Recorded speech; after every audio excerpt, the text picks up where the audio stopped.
Hello guys, welcome to Abhishek Jha classes. क्या हाल चाल है मेरे प्यारे प्यारे जीव जंतुओं, कैसे हो आप सब। आज हम लोग एक नया सब्जेक्ट चालू करने जा रहे हैं दोस्तों, human resource management, marketing management का छोटा भाई। क्या भाई, क्या वापस से बोलो, एमएम का छोटा भाई एचआरएम। आज हम लोग स्टार्ट करने वाले हैं एचआरएम, ह्यूमन रिसोर्स मैनेजमेंट। और दोस्तों, आज हम लोग यूनिट नंबर 1 शुरू करेंगे और विश्वास नहीं होगा, आज ही हम लोग अपना यूनिट नंबर 1 खत्म भी कर देंगे। जी बिल्कुल, एकदम डिटेल तरीके से एक एक चीज आपको समझाऊंगा। बस आपको ये काम करना है कि किसी कोने पकड़ लो एक, और भाई बीच में डिस्ट्रैक्शन नहीं चाहिए। बाबू सोना जादू टोना का बीच में डिस्ट्रैक्शन नहीं चाहिए। एकदम नया नवेला सब्जेक्ट, एकदम इंटरेस्टिंग सब्जेक्ट, एकदम प्यार वाला सब्जेक्ट पढ़ेंगे आज, ह्यूमन रिसोर्स मैनेजमेंट। ठीक है, तो आज आप सबको बताता हूं सबसे पहले कि ह्यूमन रिसोर्स मैनेजमेंट में कितने चैप्टर्स, कितने यूनिट्स आप लोगों को पढ़ने पड़ेंगे। तो बाबू लोग, मेरे प्यारे प्यारे जीव जंतुओं, मेरे प्यारे प्यारे रसगुल्लास एंड रसगुल्लीस, इधर ध्यान देना जी। ह्यूमन रिसोर्स मैनेजमेंट में कुल मिला के आपको 5 चैप्टर पढ़ने हैं। ठीक है सर, ओके।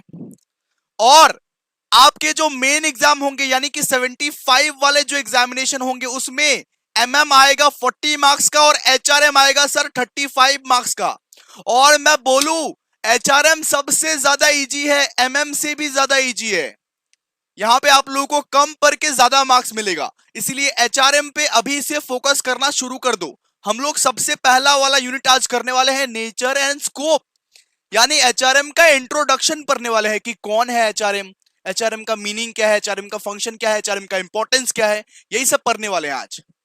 ठीक है, तो आज हम लोग अपना यूनिट नंबर 1 शुरू कर रहे हैं। मेरे प्यारे प्यारे बच्चों, आ जाओ। और जो लोग भी YouTube पे देख रहे हैं, बिकॉज आज पहला वाला क्लास है तो फर्स्ट क्लास हम लोग YouTube पे देते हैं, तो YouTube पे जो लोग भी देख रहे हैं वो लोग लाइक कर दे, कमेंट कर दे, शेयर कर दे।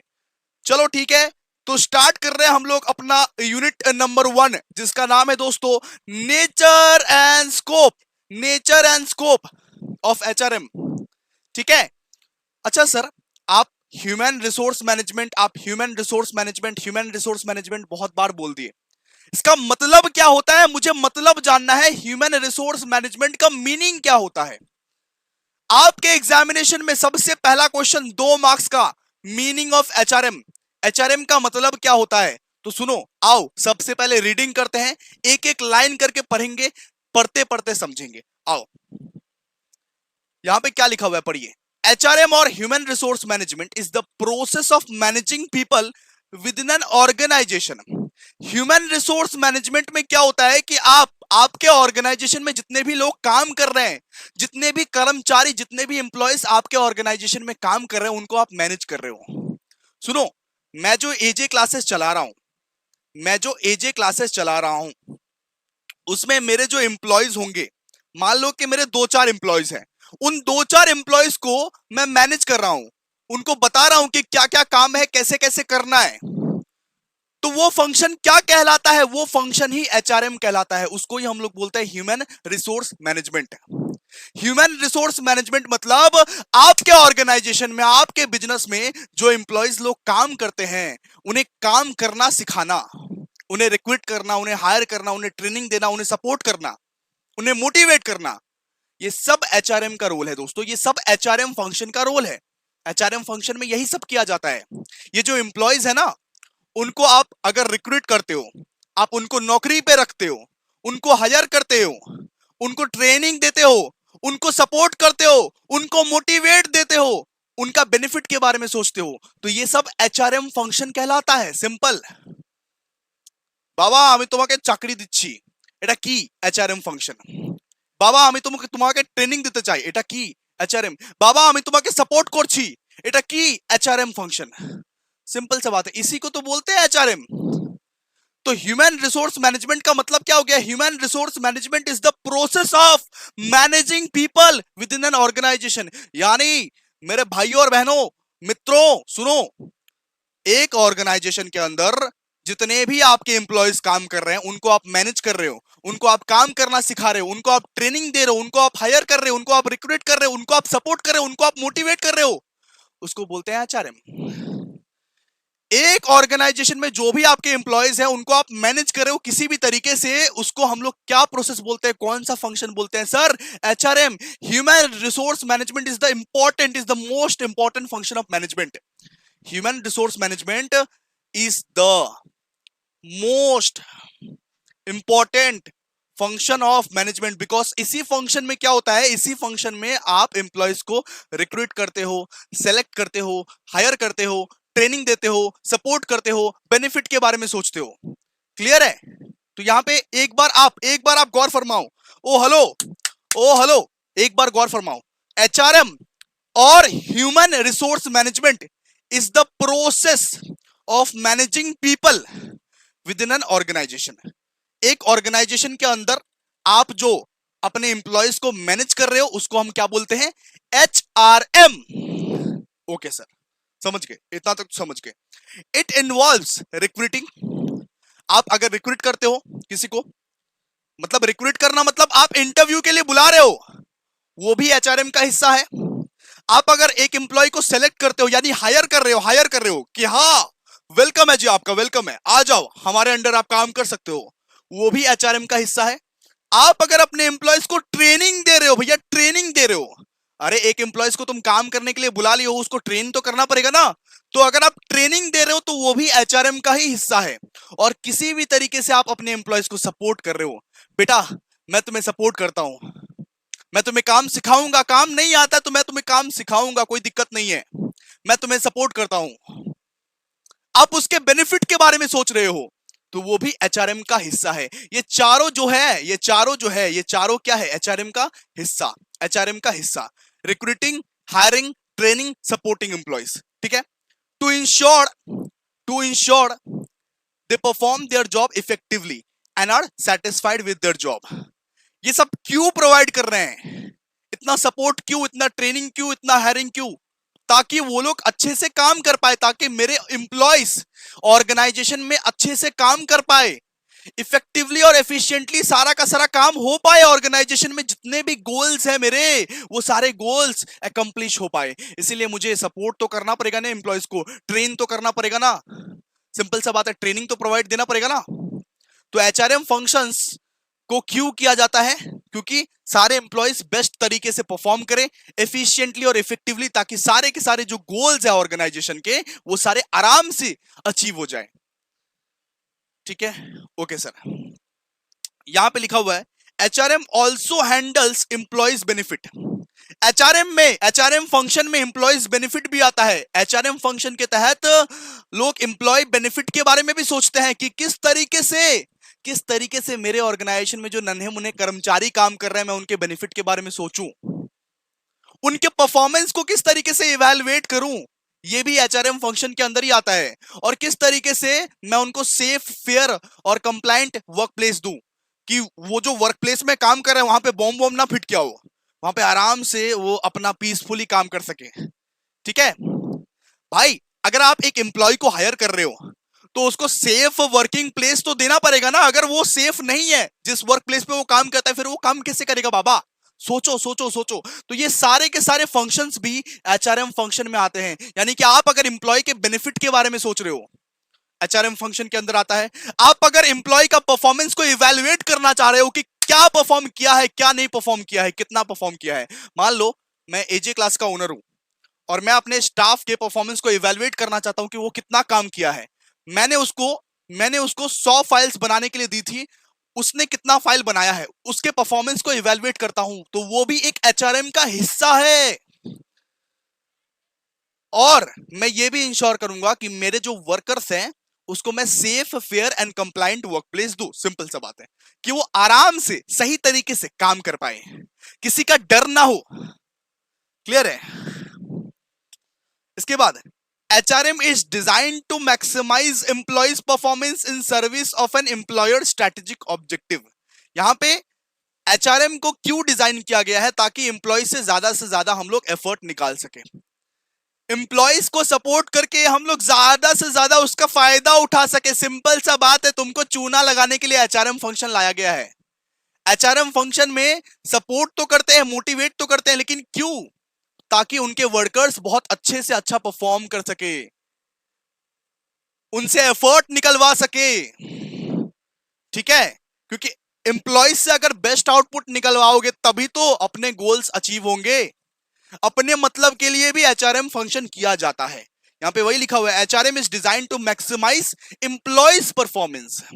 एम्प्लॉयर का परफॉर्मेंस से कोई मतलब नहीं है, एम्प्लॉयर बैठा रहे कोई दिक्कत नहीं है, लेकिन जो कर्मचारी है उसको उसका परफॉर्मेंस बेस्ट होना चाहिए, फिर ही तो फर्म को फायदा होगा बेटा बेटा, समझो ध्यान से। तो एचआरएम का मतलब समझ गए एक बार? चलो एक बार रीड करते हैं। HRM is the process of managing people within the organisation. एक ऑर्गेनाइजेशन के अंदर जो भी आदमी, जो भी एम्प्लॉयज, जो भी कर्मचारी आपके बैठे रहते हैं, उनको आप अगर मैनेज कर रहे हो तो आप एचआरएम फंक्शंस को निभा रहे हो। सिंपल सा बात है। एचआरएम फंक्शन में क्या क्या आता है सर? रिक्रूटिंग आता है। आप अगर एक एम्प्लॉय को रिक्रूट कर रहे हो, आप अगर उसको ट्रेन कर रहे हो, आप अगर उसको हायर कर रहे हो, आप उसको सपोर्ट कर रहे हो, तो वो सारा चीज एचआरएम के अंदर आता है। और एचआरएम ये भी इंश्योर करता है, ये भी इंश्योर करता है कि हर एक एम्प्लॉइज अपना बेस्ट तरीके से काम को परफॉर्म कर रहा है। अगर आप ये चारों फंक्शंस को, अगर आप ये चारों फंक्शंस को फॉलो कर लेते हो, रिक्रूट कर लेते हो, हायर कर लेते हो, ट्रेन कर देते हो, उसको सपोर्ट करते हो, तो ऑफ कोर्स एम्प्लॉइज को तो बेस्ट तरीके से परफॉर्म करना ही पड़ेगा ना। नहीं करता है तो निकालो उसको जॉब से, नौकरी से। तो एचआरएम ये भी इंश्योर करता है कि हर एक जन, हर एक वर्कर अपना काम एफिशिएंटली और इफेक्टिवली कंप्लीट कर रहा है, ताकि ऑर्गेनाइजेशन के जो भी गोल्स है वो आराम से अचीव हो जाए। और HRM also handles employee benefit. HRM employees के बेनिफिट्स को भी हैंडल करता है, उनके परफॉर्मेंस को भी इवेल्युएट करता है, और उनको एक सेफ वर्किंग कंडीशन भी प्रोवाइड करता है। सेफ वर्किंग कंडीशन भी प्रोवाइड करता है। अब पता चला बेटा एकदम बैठा हुआ है, बॉम्ब लगा हुआ है, फटाक से फट गया, क्या इस वर्क प्लेस पे मैं क्या काम काम दे सकता हूं उसको? बिल्कुल भी नहीं। तो सेफ वर्किंग प्लेस होना चाहिए, है ना, फिर तो वो काम कर पाएगा। ठीक है, तो एचआरएम का मतलब आप समझ गए। अब हम लोग पढ़ेंगे nature of HRM. Nature of HRM मतलब फीचर्स ऑफ एचआरएम। अगर आपको एग्जामिनेशन में कैरेक्टरिस्टिक्स ऑफ एचआरएम भी पूछ ले तो भी बात सेम ही है बेटा। अगर एग्जामिनेशन में बेटा कैरेक्टरिस्टिक्स ऑफ एचआरएम पूछ ले तो भी बात सेम ही है। क्या क्या फीचर्स है एचआरएम के, सुनिए ध्यान से, ठीक है। तो अब हम लोग क्या पढ़ने वाले हैं? Nature of HRM. सुनिए, सबसे पहला nature, strategic nature. Strategic nature, यहां पे क्या बोला गया है? एचआरएम सिर्फ एडमिनिस्ट्रेटिव फंक्शंस को फॉलो नहीं करता, वो स्ट्रैटेजिक फंक्शन को भी फॉलो करता है in achieving organisational goal. HRM का मेन मोटिव क्या है? कि वो स्ट्रैटेजी भी बनाता है कि किस तरीके से बिजनेस के जो गोल्स एंड ऑब्जेक्टिव्स है उसको कंप्लीट करे, किस तरीके से एम्प्लॉय से काम करवाए। बेटा एचआर जो है वो स्ट्रैटेजी भी बनाता है। एचआरएम को, एचआरएम मतलब ह्यूमन रिसोर्स मैनेजमेंट, उसको मैनेज कौन करता है? एचआर। एचआर जो है उसको स्ट्रैटेजी भी बनाना पड़ता है, उसको वेरियस काइंड्स ऑफ स्ट्रैटेजी बनाना पड़ता है कि किस तरीके से एम्प्लॉय से काम निकलवाए, जिससे हमारे जो ऑर्गेनाइजेशंस के जो गोल्स है उस गोल्स को मैं अचीव कर पाऊं। आपका 12th में 90% एम था, तो आपने क्या क्या स्ट्रैटेजी बताया था? सर हमने स्ट्रैटेजी बनाया था कि दिन में हम 12 घंटा करके पढ़ेंगे, सर 4 घंटा तो इकोनॉमिक्स पढ़ेंगे, फिर 4 घंटा अकाउंट्स करेंगे, फिर 4 घंटा बिजनेस स्टडी करेंगे। इस तरीके से हमने एक स्ट्रैटेजी बनाया था। वो बात अलग है कि हमने कभी वो स्ट्रैटेजी फॉलो नहीं किया, वो पन्ना अलमारी के ऊपर ही रह गया, लेकिन हमने स्ट्रैटेजी तो बनाया था। तो बिल्कुल इसी तरह आपके तरह ही स्ट्रैटेजी बनाता है कौन? एचआर। एचआर, सुनिए, HRM is not just an administrative function but a strategic partner in achieving organizational goals। अगर आपको कुछ गोल्स अचीव करना है तो आपको स्ट्रैटेजी भी बनाना पड़ेगा। सिर्फ कानूनबाजी और भाषणबाजी करने से नहीं होगा। बहुत लोग को देखोगे सिर्फ भाषणबाजी करता रहता है, बाकी कुछ काम करेगा नहीं वो लोग। सिर्फ भाषणबाजी करने से नहीं होगा, सिर्फ हुक्म चलाने से नहीं होगा, आपको स्ट्रैटेजी भी बनाना पड़ेगा बेटा। अगर आप गोल्स को अचीव करना चाहते हो, अगर आप गोल्स को अचीव करना चाहते हो तो आपको स्ट्रैटेजी भी बनाना पड़ेगा। बहुत सारे बच्चे ऐसे हैं जो बोलते हैं भाई तोड़ दूंगा, फोड़ दूंगा, मरोड़ दूंगा, इस बार बीकॉम में 7 सीजीपीए तो आके ही रहेगा कोई भी हालत में, लेकिन सिर्फ बोलने के लिए है, वो करता कुछ नहीं है। वो ये बोलता है, खाता है और सो जाता है। इस तरीके से नहीं चलने वाला है भाई। स्ट्रैटेजी बनाओ, स्ट्रैटेजी बना के उसको इंप्लीमेंट करो, फिर जाके कुछ होगा। क्लियर है? तो HRM is not just an administrative function but a strategic partner in achieving organizational goals. It aligns HR strategy with business objectives to foster growth and success है। तो सबसे पहले क्या है, सबसे पहले एचआर का जो स्ट्रेटजी है उस स्ट्रेटजी को फॉलो किया जाता है। एचआर जो है वो स्ट्रेटजी बनाता है, वो स्ट्रेटजी को फॉलो किया जाता है। वो स्ट्रेटजी को जब आप फॉलो करते हो तब जाके ऑर्गेनाइजेशंस में ग्रोथ होता है, तब जाके ऑर्गेनाइजेशन को सक्सेस का मुंह देखने को मिलता है। ठीक है, एक ऑर्गेनाइजेशन जो सक्सेस होता है उसमें सबसे बड़ा हाथ किसका रहता है भाई, एचआर का रहता है। तो एचआर के जो स्ट्रेटजीज है उसको फॉलो करने पड़ते हैं। क्लियर है?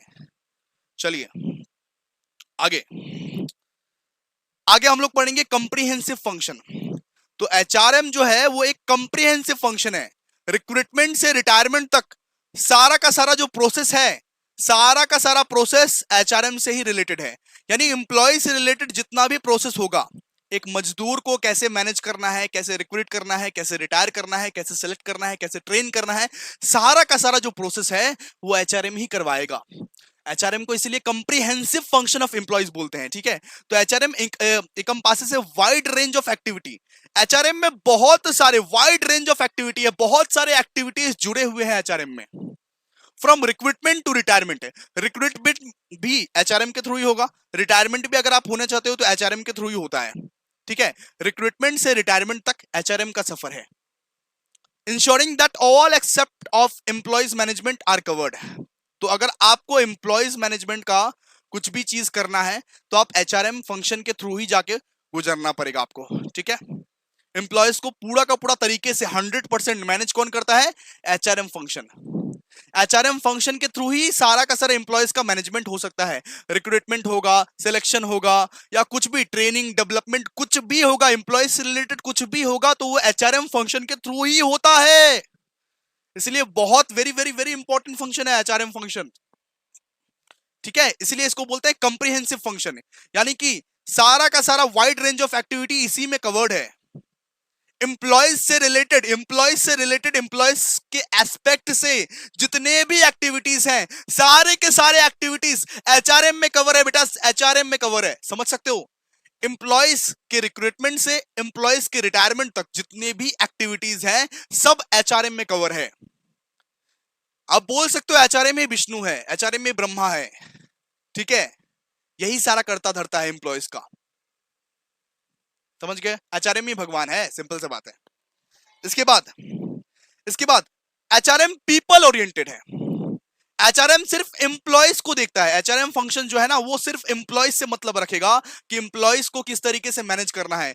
एम्प्लॉयज को काम नहीं आता, काम सिखाओ। कितना काम किया है, काम अगर नहीं आता तो काम सिखाता है, रिक्रूट करता है, सिलेक्ट करता है, उसको डेवलप करता है, उसको ट्रेनिंग करता है। सिर्फ एम्प्लॉय से मतलब रखता है, सिर्फ अपने ऑर्गेनाइजेशंस के जो पीपल्स हैं उनसे मतलब रखता है। एचआरएम फंक्शंस का मतलब ही यही है कि जितना भी एम्प्लॉयज है ऑर्गेनाइजेशन में उस पर पूरा का पूरा फोकस है मेरा। रिक्रूटमेंट से रिटायरमेंट तक पूरा फोकस रहता है एम्प्लॉयज पे। तो सिर्फ और सिर्फ पीपल ओरिएंटेड है। ठीक है, एचआरएम फंक्शन जो है वो क्या है, people oriented. Central to HRM is the focus on people. यहां पे क्या लिखा हुआ है, central to HRM is the focus on people, it recognises employees as the most valuable asset. HRM function अपने एम्प्लॉयज को मोस्ट वैल्यूएबल एसेट समझता है। ये समझता है कि एम्प्लॉयज है तो हमारा जान है, हमारा शान है। ठीक है, हमारा खानदान है। एम्प्लॉयज है तो जान है, शान है, खानदान है, परिवार है, ऑर्गेनाइजेशन है। एम्प्लॉयर जाए बाहर में लेकिन एम्प्लॉयज को मैनेज करना आना चाहिए। भाई सुनो, एम्प्लॉयर कितना रहता है, बॉस? एक ऑर्गेनाइजेशन में बॉस कितना रहता है सर, एक या दो। लेकिन एम्प्लॉयज कितना रहता है, एम्प्लॉयज रहता है 100, भाई 200 या 1000 या लैक्स ऑफ एम्प्लॉयज रहता है। तो उस एम्प्लॉयज को मैनेज करना ही एक हर्डल है। आप अपने एम्प्लॉयज से बेस्ट तरीके से आउटपुट निकलवा लो, वही तो चाहता है हर एक ऑर्गेनाइजेशन। तो एचआरएम क्या है, एचआरएम जो है, एचआरएम है पीपल ओरिएंटेड। एचआरएम का मेन फोकस क्या है, पीपल। एचआरएम का मेन फोकस क्या है सर, पीपल। पीपल का पेयर नहीं, पीपल। पीपल मतलब लोग जो आपके ऑर्गेनाइजेशन में काम कर रहे हैं, वही मेन फोकस है किसका, एचआरएम का। ठीक है, हमेशा हमेशा एचआरएम वेलबींग ऑफ द हमेशा एचआरएम जो है वो अपने एम्प्लॉयज के मोटिवेशन या अपने एम्प्लॉयज के डेवलपमेंट या अपने एम्प्लॉयज के वेलबींग के लिए काम करता है, ताकि मेरे एम्प्लॉयज का कुछ भलाई हो सके, ताकि मैं अपने एम्प्लॉयज को मोटिवेट कर सकूं, ताकि मैं अपने एम्प्लॉयज का डेवलपमेंट कर सकूं। हर समय एचआरएम जो है वो अपने एम्प्लॉयज का वेलबिंग या यानी कि भलाई या डेवलपमेंट या मोटिवेशन के लिए काम करता है, ठीक है। इसके बाद एचआरएम जो है वो डेवलपमेंटल ओरिएंटेड है, डेवलपमेंट ओरिएंटेड है, यानी कि एचआरएम जो है, एचआरएम के थ्रू, एचआरएम फंक्शन के थ्रू एम्प्लॉयज का डेवलपमेंट होता है, एम्प्लॉयज को ट्रेनिंग मिलता है, एम्प्लॉयज को करियर डेवलपमेंट मिलता है, एम्प्लॉयज का परफॉर्मेंस जो है इंप्रूव होता है बेटा। अगर आप एचआरएम फंक्शन से गुजरोगे, अगर आप किसी भी ऑर्गेनाइजेशन में कल को एम्प्लॉय बनोगे, तब आपका जो डेवलपमेंट होगा, ट्रेनिंग होगा और करियर एडवांसमेंट होगा, वो किसके वजह से? एचआरएम फंक्शन की वजह से, आपके खुद के एचआर की वजह से। तो HRM promotes continuous development of employees through training, career development and performance improvement initiative. It aims to enhance skills and capabilities of the workforce. HRM का यही एम है। HRM का क्या एम है? ह्यूमन रिसोर्स मैनेजमेंट का एकमात्र M यही है कि किसी भी तरीके से हमें एम्प्लॉयज का स्किल्स जो है वो बढ़ाना है, हमें किसी भी तरीके से अपना एम्प्लॉयज को ब्रह्मा बनाना है, भगवान बनाना है, उसको इतना डेवलप कर देना, इतना डेवलप कर देना है कि ये ऑर्गेनाइजेशन के लिए वो हर कुछ एकदम बेस्ट एफिशिएंसी के साथ लगा दे। उनका भी मतलब रहता है ऑफ कोर्स, एम्प्लॉयज का डेवलपमेंट आप क्यों चाहोगे? क्योंकि जितना वो डेवलप होगा उतना ये ऑर्गेनाइजेशन का बेहतर होगा, है ना। इसके बाद क्या दिया हुआ? Continuous process. एचआरएम क्या है? एचआरएम एक ऑन गोइंग प्रोसेस है बेटा, on going process. On going process का मतलब समझते हो? ऑन गोइंग प्रोसेस का मतलब है एचआरएम कभी खत्म नहीं होता, एचआरएम फंक्शन जो है वो कभी खत्म नहीं होगा, बिकॉज कभी आपके ऑर्गेनाइजेशन में एम्प्लॉयज खत्म नहीं होंगे, और जब तक एम्प्लॉयज खत्म नहीं होंगे तब तक आपको एम्प्लॉयज को मैनेज करते रहना पड़ेगा हमेशा। ये कंटिन्यूअस फंक्शन है। HRM is the on going process, it involves continuous monitoring, assessment and adjustment of HR practices to meet the evolving needs of the organization and the employees। मतलब सीधा सा बात है, ये ऑनगोइंग प्रोसेस है, हमेशा organisation और एम्प्लॉयज के बारे में सोचना पड़ेगा एचआरएम फंक्शन को। एचआर हमेशा आप लोगों के निगरानी में रहेगा ही रहेगा, ये फंक्शंस हमेशा आपको, ये फंक्शंस हमेशा करना ही पड़ेगा, अप्लाई करना ही पड़ेगा, रुक नहीं सकता ये फंक्शंस, ठीक है। इसके बाद म्यूचुअल बेनिफिट्स। म्यूचुअल बेनिफिट्स का मतलब क्या होता है सर? म्यूचुअल बेनिफिट्स का मतलब क्या होता है? तो HRM seeks to create a win win situation for both the organisation and employees, यानी एचआरएम फंक्शन के थ्रू एक एम्प्लॉयज का भी बेनिफिट होता है। एक एम्प्लॉयज एक करंट ऑर्गेनाइजेशन में काम कर रहा है, उसको ट्रेनिंग मिल रहा है, उसको डेवलपमेंट मिल रहा है, उसको बुद्धि सिखाया जा रहा है, इससे क्या हो सकता है? इससे उसको फ्यूचर में बहुत ज्यादा हेल्प मिलेगा। फ्यूचर में अगर वो जॉब स्विच करेगा तो उसको ऑलरेडी सब कुछ आता रहेगा because of the previous organisations, और एक तो ऑर्गेनाइजेशंस के लिए भी बहुत बेहतर हो रहा है। अगर कुछ एम्प्लॉयज सीख रहा है, अगर कुछ एम्प्लॉयज ट्रेन हो रहा है, डेवलपमेंट मिल रहा है उसको, तो वो चीज तो डायरेक्टली या इनडायरेक्टली ऑर्गेनाइजेशंस को ही ऑफ कोर्स बेनिफिट देगी ना, सिंपल सा बात है। तो म्यूचुअल बेनिफिट है, दोनों चीज का बेनिफिट है। एचआरएम फंक्शन के थ्रू, एचआरएम फंक्शन के थ्रू एक ऑर्गेनाइजेशन को भी बेनिफिट मिलता है बेटा, और एक एम्प्लॉयज को भी बेनिफिट मिलता है, एम्प्लॉयज को सीखने को मिलता है, ऑर्गेनाइजेशन को काम करने के लिए एम्प्लॉयज मिल जाता है, सिंपल सा बात है ना। It aims to balance organisational goals with employees needs and aspirant, fostering a positive and productive work environment. मतलब एक ऐसा वर्क एनवायरनमेंट को क्रिएट कर देना, एचआरएम का एक मकसद है कि एक ऐसा वर्क एनवायरनमेंट को क्रिएट कर देना जिससे एम्प्लॉयज को भी बेनिफिट होता है और जिससे एक ऑर्गेनाइजेशन को भी बेनिफिट होता है। एम्प्लॉयज का बेनिफिट तो होगा ही, बिकॉज उसका ट्रेनिंग हो रहा है, उसको सपोर्ट मिल रहा है, उसको मोटिवेशन मिल रहा है, उसका डेवलपमेंट हो रहा है, उसका परफॉर्मेंस जो है वो एडवांस होते जा रहा है, उसका तो बेनिफिट हो रहा ही है, लेकिन साथ साथ ऑर्गेनाइजेशन का भी तो बेनिफिट हो रहा है बेटा, ठीक है, समझो ध्यान से। तो इसमें दोनों का ही बेनिफिट है, दोनों का ही फायदा है, तो ये विन विन सिचुएशन है, दोनों का ही फायदा। इसमें क्या है? एचआरएम फंक्शन के थ्रू दोनों का ही फायदा होता है, दोनों का ही फायदा, ठीक है। आगे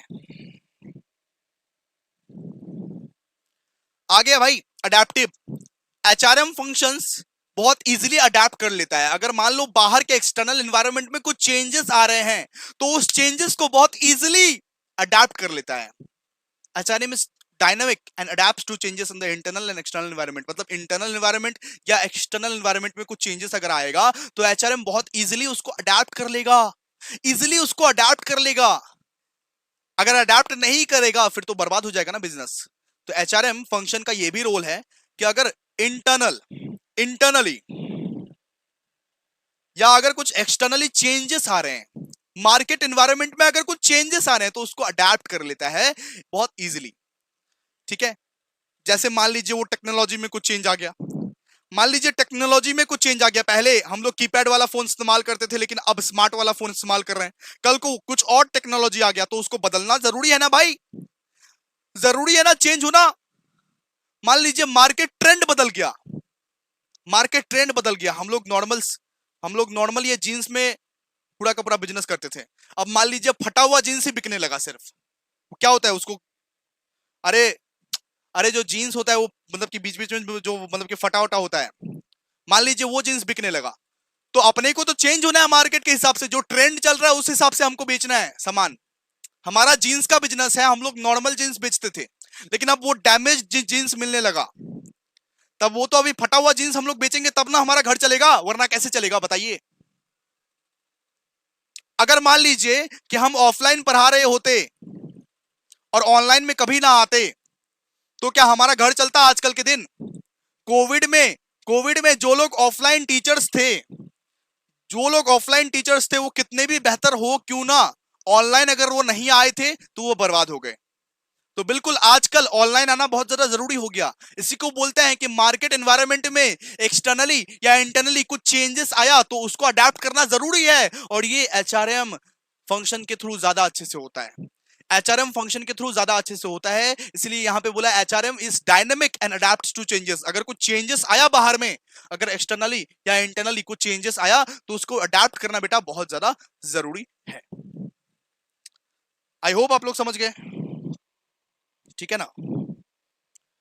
चलिए अब नेक्स्ट टॉपिक पढ़ते हैं। देखिए इसको रिवाइज करा दे रहे एक बार, इसको आपको रिवाइज करा दे रहे एक बार।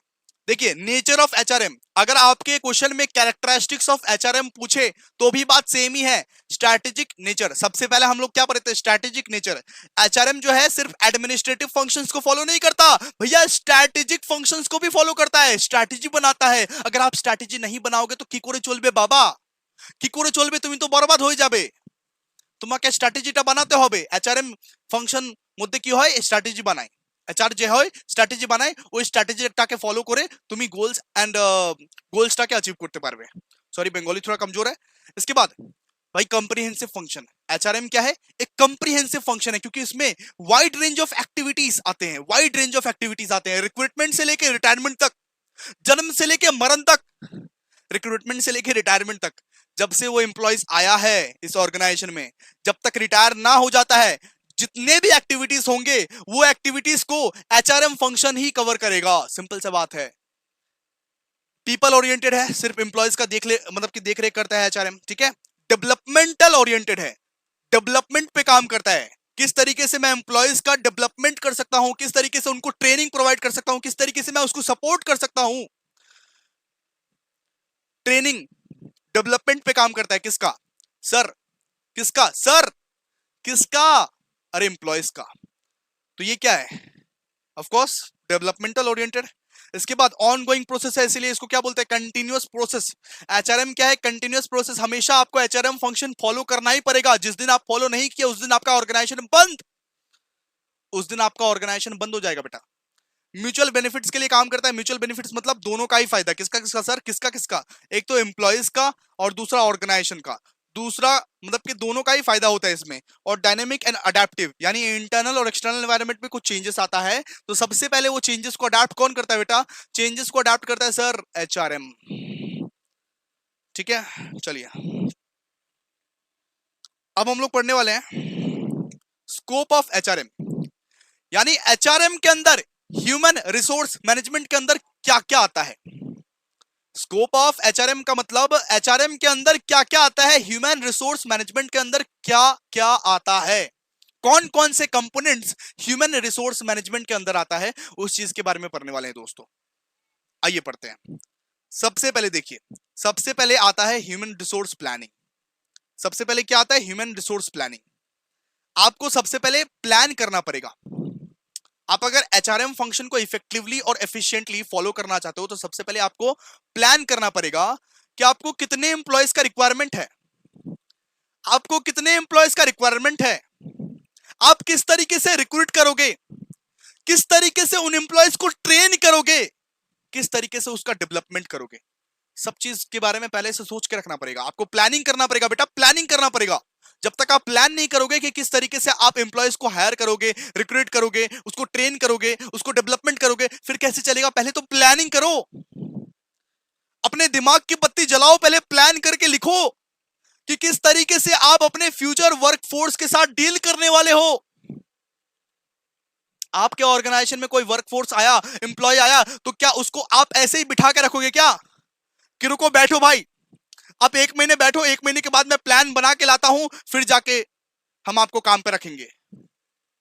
ऐसे करोगे क्या? नहीं, आपको पहले से प्लान करके रखना पड़ेगा कि आपके ऑर्गेनाइजेशन में जो भी इंप्लॉयज आए उसको आप रिक्रूट कैसे करोगे, ट्रेन कैसे करोगे, डेवलपमेंट कैसे करोगे, पूरा का पूरा कैपेबिलिटीज आइडेंटिफाइंग किस तरीके से करोगे, उसके कैपेबिलिटीज को कैसे देखोगे, उसको सेलेक्ट कैसे करोगे, उसको ट्रेन कैसे करोगे, उसको डेवलपमेंट कैसे करोगे, उसको ट्रेनिंग कैसे प्रोवाइड करोगे, ये सब आप लोगों को देख के रखना पड़ेगा। इसको क्या बोलते हैं बेटा? Human resource planning. Human resource planning, ओहो समझो ध्यान से, राजा जी समझो ध्यान से क्या मैं बोल रहा हूं। यहां पे क्या बोला है? Forecasting future workforce. पहले से आप प्लान करोगे। फोरकास्टिंग मतलब क्या है? प्लान। पहले से आप फ्यूचर वर्कफोर्स यानी फ्यूचर में जो एम्प्लॉयज बनने वाले हैं उसके लिए पहले से प्लान बनाओ कि किस तरीके से आप उसको रिक्रूट करोगे, ट्रेन करोगे और डेवलप करोगे। सिंपल सा बात है। किस तरीके से आप उसका डेवलपमेंट करोगे, रिक्रूटमेंट करोगे, ट्रेनिंग करोगे, सिलेक्शन करोगे, किस तरीके से सब कुछ होगा, पहले से प्लान बनाओ। इसको क्या बोलते हैं? Human resource planning. तो सबसे पहला स्कोप क्या है? Human resource planning, forecasting future workforce needs based on the organisational goals and objective. This involves analysing current workforce capabilities, identifying gaps, planning for recruitment, training and development. ठीक है, इसके बाद क्या करते हो? इसके बाद दूसरा स्कोप है, सुनिए, सेकंड स्कोप है, सुनिए, ओ हेलो, आपसे बात कर रहा हूं, सुनो सुनो सुनो सुनो, किसी को बताना मत, ठीक है? किसी को बताना मत, सुनो, चुपके से सुनो। रिक्रूटमेंट एंड सिलेक्शन, दूसरा स्कोप होता है रिक्रूटमेंट एंड सिलेक्शन। किसका सर? किसका? एचआरएम का। एचआरएम फंक्शन का सबसे मेन स्कोप ही तो यही है कि आप एम्प्लॉयज को रिक्रूट कर रहे हो, सिलेक्ट कर रहे हो। ऐवे ही किसी को बताना मत, मेन ही तो है स्कोप। तो दूसरा स्कोप क्या है? सुनो, attracting and hiring the right talent for the organisation. तो सबसे मेन स्कोप ये है कि आप अट्रैक्ट कर रहे हो और आप हायर कर रहे हो। सबसे पहले तो इंटरव्यू के लिए बुला रहे हो, उसको क्या बोलते हैं? रिक्रूटमेंट। और उसको हायर कर रहे हो यानी सेलेक्ट कर रहे हो उसको, right talent of the organisation. This includes sourcing candidates, conducting interviews and selecting individuals. ये सब कहां आता है? ये सब सर एचआरएम में आता है। ये सब सर एचआरएम फंक्शन का स्कोप है। सबसे most important scope recruitment and selection. आपको एक एम्प्लॉयज को रिक्रूट करना पड़ेगा, सेलेक्ट करना पड़ेगा। सेलेक्ट कैसे कर सकते हैं सर? सबसे पहले तो वो खोज के लाओ, उनको इंटरव्यू के लिए बुलाओ, इंटरव्यू लो और उसको सेलेक्ट करो। सिंपल सी बात है। तो रिक्रूटमेंट एंड सिलेक्शन सबसे मोस्ट इंपॉर्टेंट स्कोप है। किसका सर? किसका? एचआरएम का। सबसे पहला स्कोप क्या था? Human resource planning. सबसे पहले प्लान करो, इसके बाद रिक्रूटमेंट एंड सिलेक्शन, इसके बाद रिक्रूटमेंट करो, सेलेक्ट करो भाई, सेलेक्ट करो उसको, उसके बाद और एक ऐसा आदमी को सिलेक्ट करा जो बेस्ट फिट हो। ठीक है, यहां पे क्या लिखा हुआ है? Attracting and hiring the right talent of the organisation. This includes sourcing candidate, conducting interviews and selecting individuals who best fit in the job requirement and the organizational culture। जो बेस्ट फिट करेगा, right talent को choose करो। ऐसा नहीं कि मत बुद्धि को चूज कर दिया, ऐसा नहीं कि बैल बुद्धि को चूज कर दिया। सर बोलिए सर, हमको आता है सर, हमको सब कुछ आता है, हमको टैली आता है। इस तरीके से बैल बुद्धि लोगों को चूज नहीं करना है, राइट टैलेंट को चूज करना है। राइट टैलेंट जो तुम्हारे ऑर्गेनाइजेशंस में चार चांद लगा दे, जो तुम्हारे ऑर्गेनाइजेशन के सारे गोल्स अचीव करवा दे, उसको चूज करना है। तो सेकंड स्कोप ऑफ एचआरएम क्या है sir? Second scope of HRM है रिक्रूटमेंट एंड सिलेक्शन। अब थर्ड स्कोप क्या है? देखिए, अब थर्ड स्कोप है ट्रेनिंग एंड डेवलपमेंट। भाई आपने रिक्रूट कर दिया, आपने सेलेक्ट कर दिया, अब आप ट्रेन करो। अपने एम्प्लॉयज को ट्रेन करना, अपने एम्प्लॉयज का डेवलपमेंट करना भी एक स्कोप ही है, एचआरएम के अंदर ही आता है। इनहैंसिंग द स्किल्स यानी अपने एम्प्लॉयज का स्किल्स बढ़ाना, नॉलेज बढ़ाना, उसका कॉम्पिटेंसीज बढ़ाना, ठीक है, थ्रू वो training programmes, workshop and development initiative. तो एचआर का ये भी रिस्पॉन्सिबिलिटी आता है कि अपने एम्प्लॉयज का वो स्किल्स बढ़ाता है, नॉलेज बढ़ाता है, और उसको बहुत सारे ट्रेनिंग प्रोग्राम्स में लेके जाता है, उसको सिखाता है काम कि किस तरीके से काम करना है, किस तरीके से उस वो ट्रेन हो सकता है, उसको बहुत सारे ट्रेनिंग ट्रेनिंग प्रोग्राम्स में लेके जाता है, वर्कशॉप में लेके जाता है, डेवलपमेंट इनिशिएटिव लेता है उसके लिए, और उसको ये और वो ये इंश्योर करता है कि मेरे एम्प्लॉयज का कंटिन्यूअस लर्निंग हो, कंटिन्यूअस लर्निंग, कभी भी वो रुके नहीं, हमेशा उसका स्किल्स डेवलप होते रहे, डेवलप होते रहे, डेवलप होते रहे, क्योंकि अगर एक एम्प्लॉय का स्किल्स डेवलप होगा फिर ही जाके एक ऑर्गेनाइजेशनल का गोल अचीव होता है, फिर ही जाके एक ऑर्गेनाइजेशन का गोल बहुत इफेक्टिवली और एफिशिएंटली अचीव होता है बेटा। तो हमेशा ये देखा जाता है कि एचआरएम फंक्शन के थ्रू ना आप ट्रेनिंग देते हो, डेवलपमेंट देते हो, अपने एम्प्लॉयज को सिखाते हो कुछ। Okay sir. इसके बाद इसके बाद है परफॉर्मेंस मैनेजमेंट।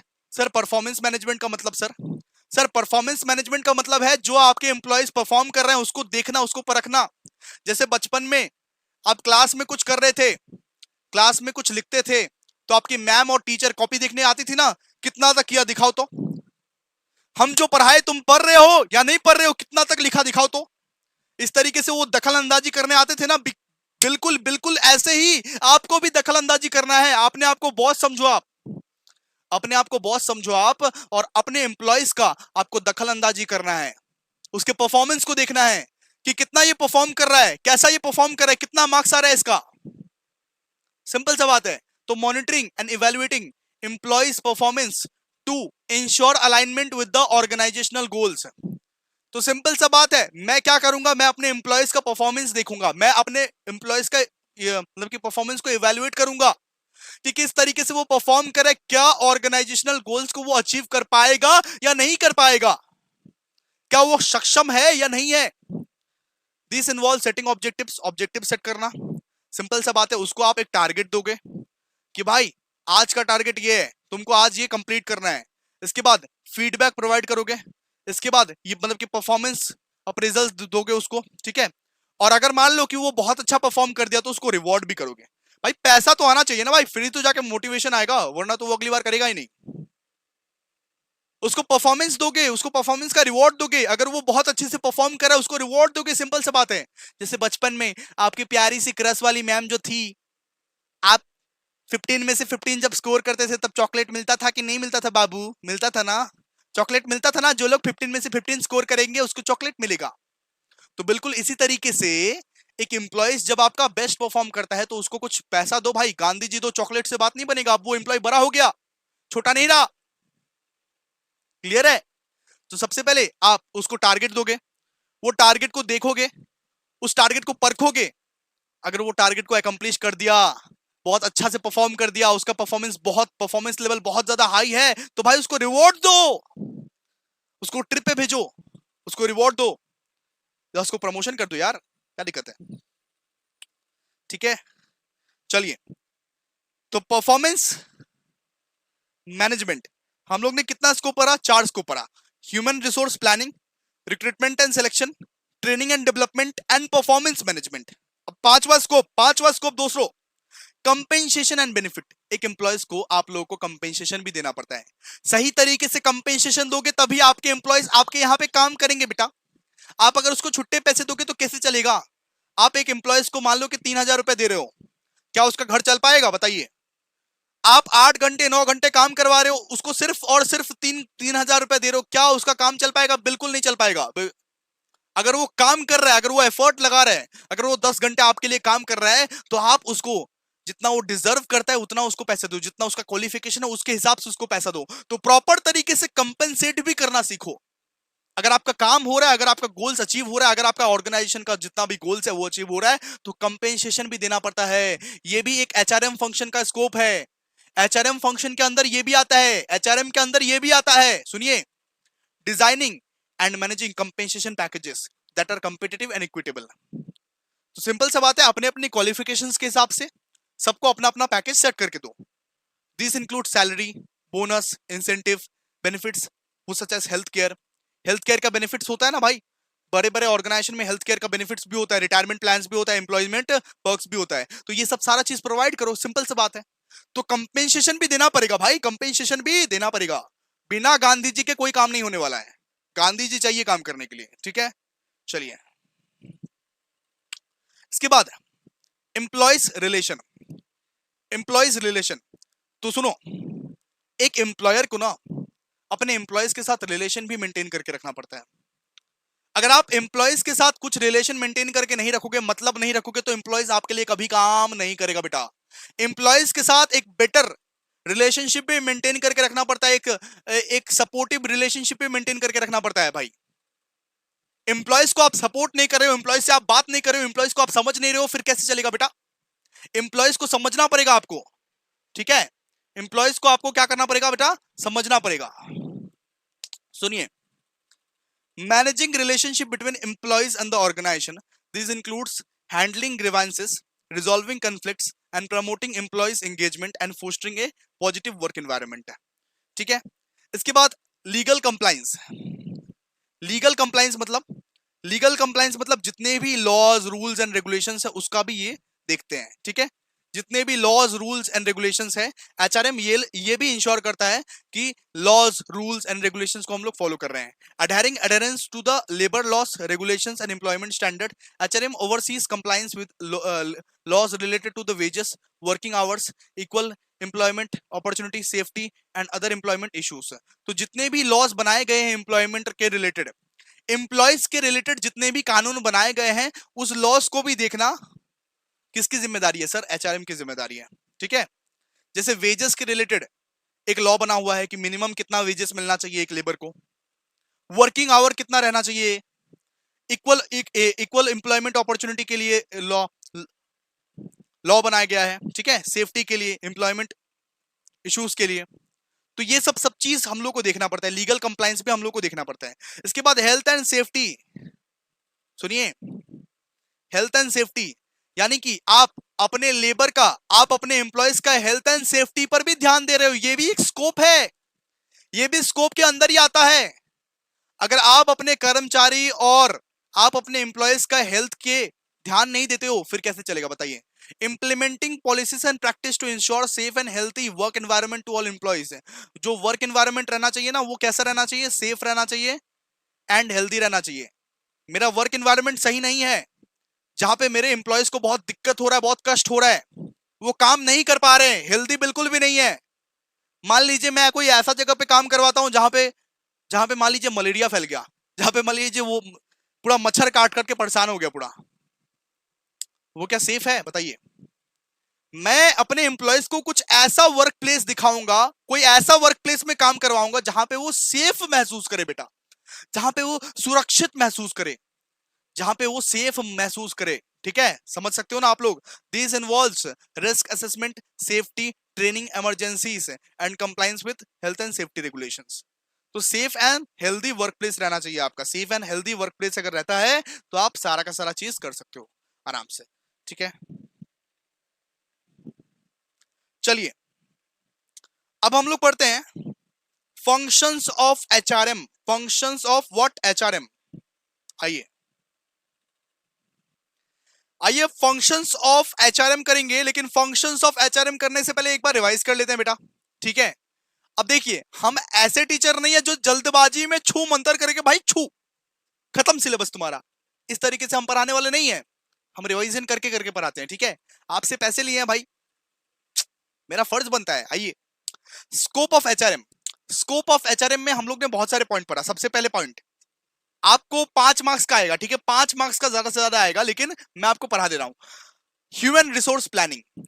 सबसे पहला वाला पॉइंट क्या है, ह्यूमन रिसोर्स प्लानिंग। पहले आपको प्लान करना पड़ेगा कि कितना वर्कफोर्स आपको लगेगा, कितना एम्प्लॉयज का आपको रिक्वायरमेंट है, उसको आप रिक्रूट कैसे करोगे, ट्रेन कैसे करोगे, डेवलपमेंट कैसे करोगे। दूसरा आ गया रिक्रूटमेंट एंड सिलेक्शन। आपको एम्प्लॉयज को रिक्रूट करना पड़ेगा, प्रॉपर तरीके से सेलेक्ट करना पड़ेगा। उसके बाद थर्ड फंक्शन आता है, थर्ड स्कोप आता है दोस्तों, थर्ड स्कोप आता है ट्रेनिंग एंड डेवलपमेंट। आपको एम्प्लॉयज को ट्रेन करना पड़ेगा, डेवलप करना पड़ेगा बेटा।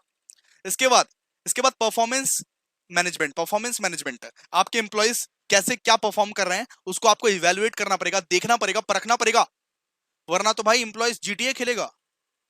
एम्प्लॉयज पबजी खेलेगा तो आपको परफॉर्मेंस को देख रेख करना पड़ेगा, ठीक है। इसके बाद एम्प्लॉयज के साथ रिलेशनशिप बनाइए, एम्प्लॉयज रिलेशन। इसके बाद कंपेंसेशन भी दीजिए, बेनिफिट भी दीजिए, सिंपल सा बात है। लीगल कंप्लाइंस, आपको एम्प्लॉयज के रिलेटेड जितने भी लेबर लॉज हैं या जितने भी वर्किंग आवर्स के, इक्वल एम्प्लॉयमेंट अपॉर्चुनिटीज, वेजेस के जितने भी laws and rules and regulations, उसको ध्यान रखिए, उसका ध्यान रखिए। हेल्थ एंड सेफ्टी का भी ध्यान रखिए कि लेबर जो है वो safe and peaceful working condition में काम करे। ऐसा ना हो कि वहां पे मच्छर वच्छर फैल रहे हैं, ऐसा ना हो कि वहां पे कोई बीमारी फैल रही है, ऐसा ना हो कि वहां पे बम वम लगे हुए हैं। तो सेफ एंड वर्किंग कंडीशन में वो लोग काम करे। जहां पे आप लोग काम करवा रहे हो वहां पे अपने वर्कर्स का ध्यान रखिए कि वो लोग सेफ्टी से, हेल्दी तरीके से काम करें, ठीक है। चलिए आगे बेटा जी, आगे हम लोग पढ़ने वाले हैं functions of HRM. Functions of HRM, इसका मतलब क्या होता है सर? एचआरएम का काम क्या है? इसका मतलब ये होता है एचआरएम का काम क्या है, ह्यूमन रिसोर्स मैनेजमेंट का काम क्या है, ये बता दो सर। आइए आइए बताते हैं। सबसे पहला फंक्शन है दोस्तों, सबसे पहला फंक्शन है एचआरएम का रिक्रूटमेंट एंड सिलेक्शन। कितना बार बताऊं, स्कोप में ही पढ़े थे, स्कोप वाला पॉइंट ही छेप देना यहां पे। Recruitment and selection, attracting qualified candidate to fill job vacancy. सबसे पहले अट्रैक्ट करेंगे, सबसे पहले बुलाएंगे सबको, आ जाओ आ जाओ आ जाओ आ जाओ मेरे प्यारे प्यारे बकरे लोग, इंटरव्यू चल रहा है, हमारे ऑर्गेनाइजेशन में इंटरव्यू होने वाला है, आ जाओ आ जाओ, आसुन आसुन अप्लाई करूं। सबसे पहले अप्लाई करने के लिए बुलाएंगे उसको। उसके बाद screening application through interviews and assessment. उसके बाद इंटरव्यू लेंगे उसका, इंटरव्यू लेंगे उसका। इसके बाद सेलेक्ट करेंगे उसको, सिंपल सी बात है। सबसे पहले अप्लाई करने बुलाएंगे, आ जाओ बकरे लोग आ जाओ, इंटरव्यू दे दो। उसके बाद इंटरव्यू लेंगे उसको, उसके बाद क्या करेंगे भैया, सेलेक्ट कर लेंगे, सिंपल सी बात है। तो सबसे पहला फंक्शन क्या है? सबसे पहला फंक्शन, ओ हेलो मेरे प्यारे प्यारे झिंगुर लोग सुनो, सबसे पहला function recruitment and selection. Recruitment कैसा होता है? Attracting qualified candidate to fill job vacancies. सबसे पहले अट्रैक्ट करेंगे, उसके बाद उसको स्क्रीनिंग करेंगे, screening applicants through interviews and assessment, interview लेंगे उसका। उसके बाद क्या करेंगे? सेलेक्ट करेंगे, select individuals who best fit in the job requirement and organisational culture. इसके बाद सेकंड फंक्शन, वही घिसा पिटा, ट्रेनिंग एंड डेवलपमेंट।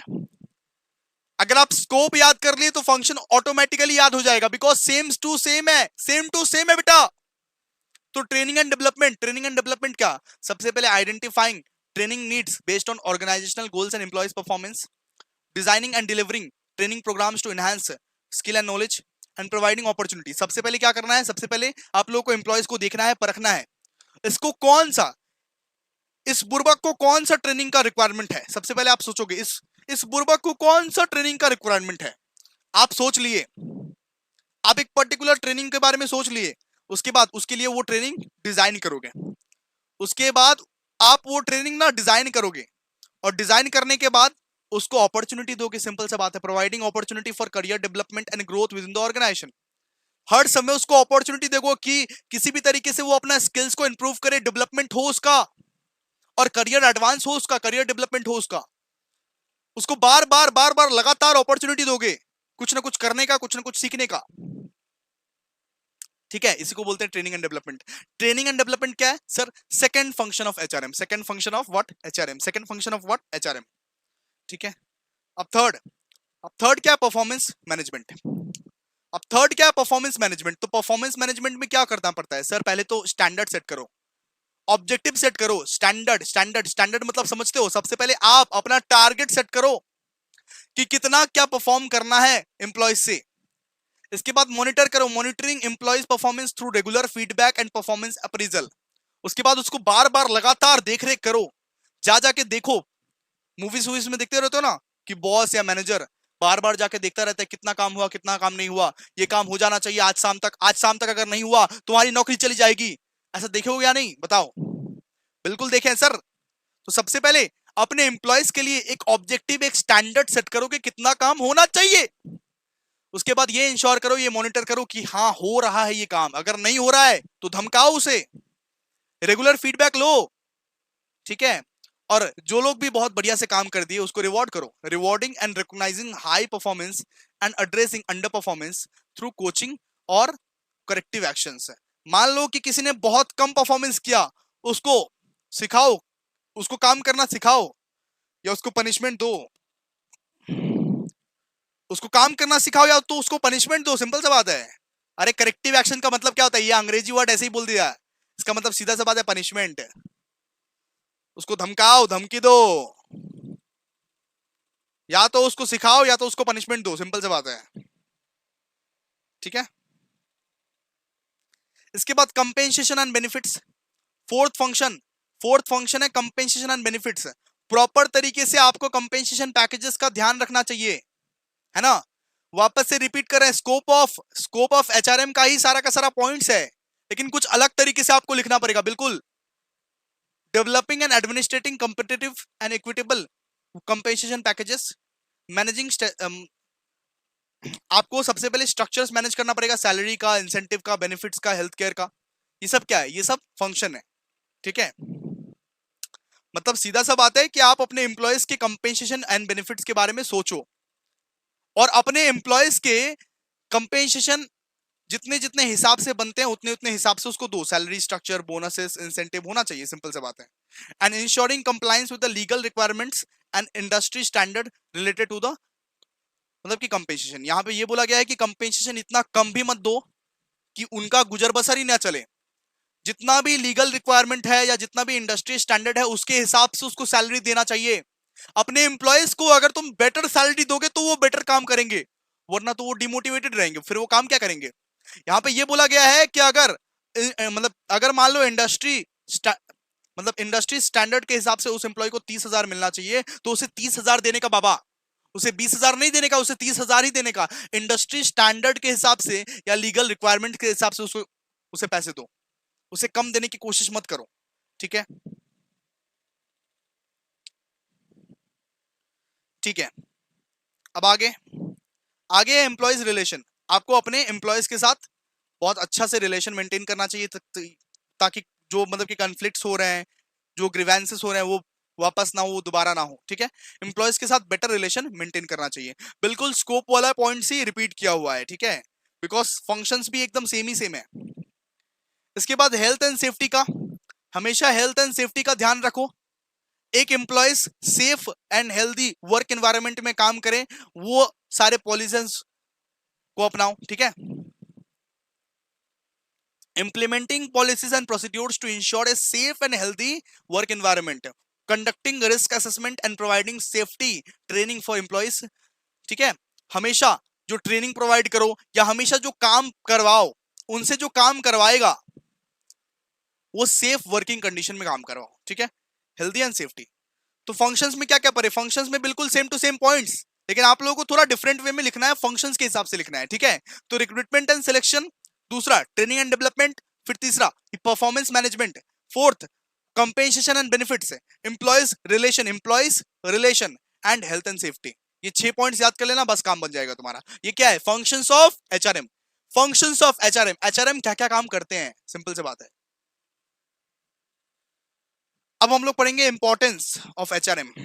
एचआरएम क्यों इंपॉर्टेंट है, एचआरएम फंक्शन जो है वो क्यों इंपॉर्टेंट है, उसके बारे में हम लोग पढ़ेंगे। आइए इसको फटाफट करके, ये चैप्टर जो है, ये चैप्टर खत्म होने वाला है। जी बिल्कुल भाई, ये चैप्टर खत्म होने वाला है। आइए,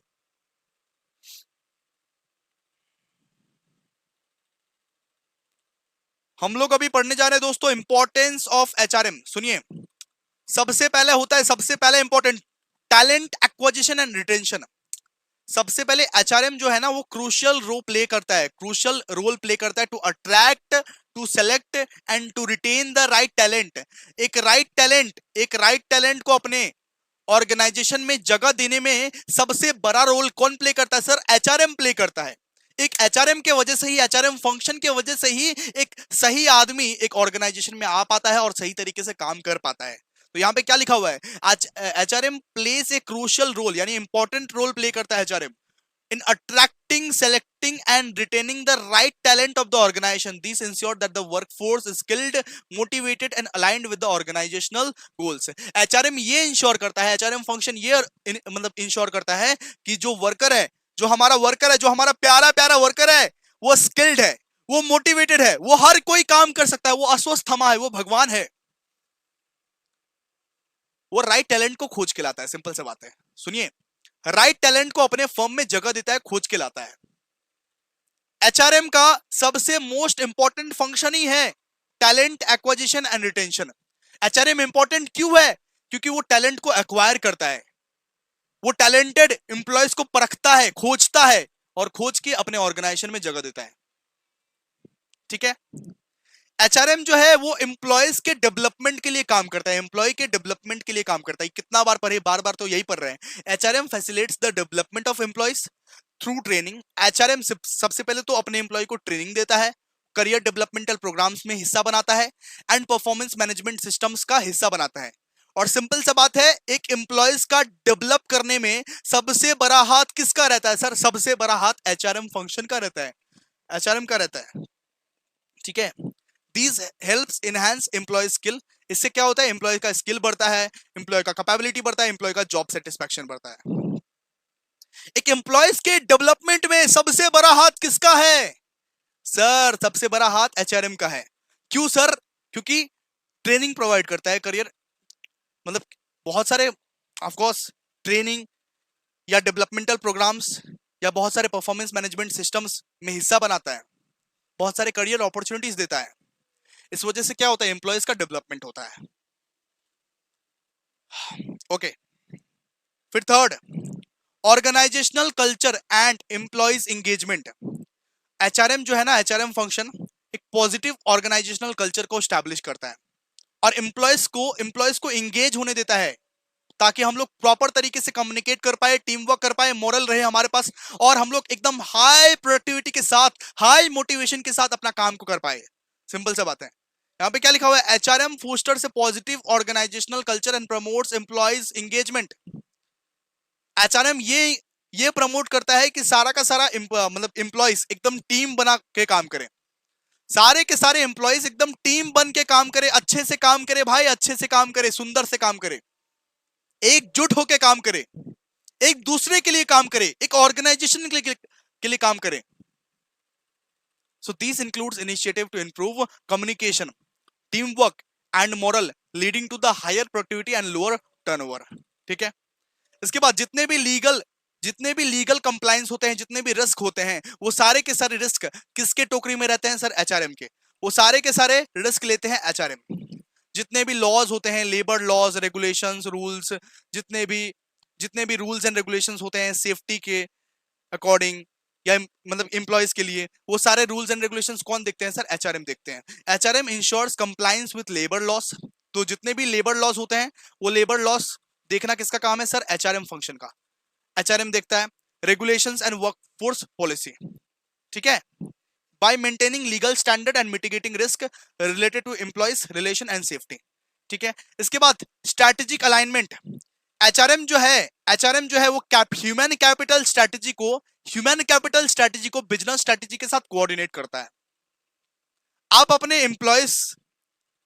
एम्प्लॉयज का डेवलपमेंट कर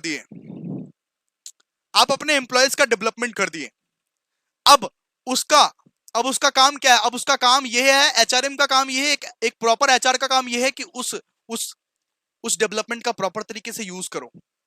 अब उस एम्प्लॉयज डेवलपमेंट का प्रॉपर तरीके से यूज करो to make business strategy. Simple सा बात है। यहां पे क्या लिखा हुआ है? HRM aligns human capital strategy. Human capital strategy मतलब क्या? एम्प्लॉयज, आपके जो एम्प्लॉयज हैं, एम्प्लॉयज के लिए जो स्ट्रेटजी बनाए हो, उस स्ट्रेटजी को बिजनेस स्ट्रेटजी के साथ कोऑर्डिनेट करो। आप अपने एम्प्लॉयज के लिए जो स्ट्रैटेजी बनाए हो बेटा, एम्प्लॉयज को जो डेवलप किए हो, उस स्ट्रैटेजी के साथ अपने बिजनेस स्ट्रैटेजी को कोऑर्डिनेट करो। सिंपल सी बात है। These strategic alignment ensures that HR practices contribute to achieving organizational objective and maintaining a competitive advantage। ठीक है, ये जो स्ट्रैटेजिक अलाइनमेंट है, ये इंश्योर करता है कि सारा का सारा ऑर्गेनाइजेशन का ऑब्जेक्टिव्स पूरा का पूरा अच्छे तरीके से एफिशिएंटली इफेक्टिवली कंप्लीट हो और एक कंपिटिटिव एज मिले, एक कंपिटिटिव एडवांटेज मिले। बिकॉज आप अपने एम्प्लॉयज का जो स्ट्रैटेजी है उसके साथ आप कोऑर्डिनेट कर रहे हो बिजनेस स्ट्रैटेजी को। आपने जो अपने एम्प्लॉयज के लिए स्ट्रैटेजी बनाया था और आपने जो बिजनेस स्ट्रैटेजी बनाया था, दोनों को आप कोऑर्डिनेट कर रहे हो, अलाइन कर रहे हो, एक दूसरे के लिए काम करवा रहे हो। ठीक है, इसके बाद चेंज मैनेजमेंट। चेंज मैनेजमेंट मतलब क्या? अगर इंटरनली या एक्सटर्नली कुछ चेंजेस हो रहे हैं, अगर इंटरनली या एक्सटर्नली कुछ चेंजेस हो रहे हैं, तो एचआरएम का ये रिस्पॉन्सिबिलिटी है, एचआरएम का ये भी रिस्पॉन्सिबिलिटी है कि अपने पूरे के पूरे ऑर्गेनाइजेशन को उस चेंज के हिसाब से ढालना, अपने पूरे के पूरे एम्प्लॉयज को उस चेंज के हिसाब से ढालना। HRM helps manage organisational change effectively by supporting employees through transitions. मान लो कि एम्प्लॉयज को जो चीज नहीं आता वो चीज के बारे में सिखाओ। मान लो एम्प्लॉयज को लेटेस्ट टेक्नोलॉजी के बारे में कुछ पता नहीं है, तो उस लेटेस्ट टेक्नोलॉजी के बारे में सिखाओ। सिंपल सा बात है। HRM helps manage organisational change effectively by supporting employees through transitions, fostering adoption of new technologies and maintaining employees morale and productivity. Simple सी बात है। इसके बाद एचआरएम का ये फंक्शन तो है ही। अरे भाई, परफॉर्मेंस मैनेजमेंट। एम्प्लॉयज के परफॉर्मेंस को देखो, परखो, इवेलुएट करो, उसका फीडबैक लो और उसको मतलब कि रिकॉग्नाइज करो। सिंपल सी बात है। HRM implement system for the performance evaluation, feedback and recognition. These promotes accountability, improves individuals and team performance and support organizational success। तो सिंपल सा बात है, अगर आप एक एम्प्लॉयज का परफॉर्मेंस को देखते हो, परखते हो, उसके परफॉर्मेंस को इवैल्यूएट करते हो, इससे क्या होता है? इससे पूरा का पूरा जो ऑर्गेनाइजेशन है उसमें ट्रांसपेरेंसी बरकरार रहती है। ऑर्गेनाइजेशन का सक्सेस उसी चीज पे डिपेंड करता है, सपोर्ट करता है ऑर्गेनाइजेशन का सक्सेस पे। यानी कि एक एम्प्लॉयज का परफॉर्मेंस को देखना पड़ेगा, आपको परखना पड़ेगा, वरना आप अगर देखोगे नहीं, परखोगे नहीं, आप अगर उसके परफॉर्मेंस पर दखल अंदाजी नहीं करोगे, फिर वो एम्प्लॉयज फाकी नहीं मारेगा। सिंपल सा बात है। अगर मान लीजिए बचपन में आपका कॉपी अगर मैम नहीं चेक करती, तब पता कैसे चलता कि आप कितने गधे हो?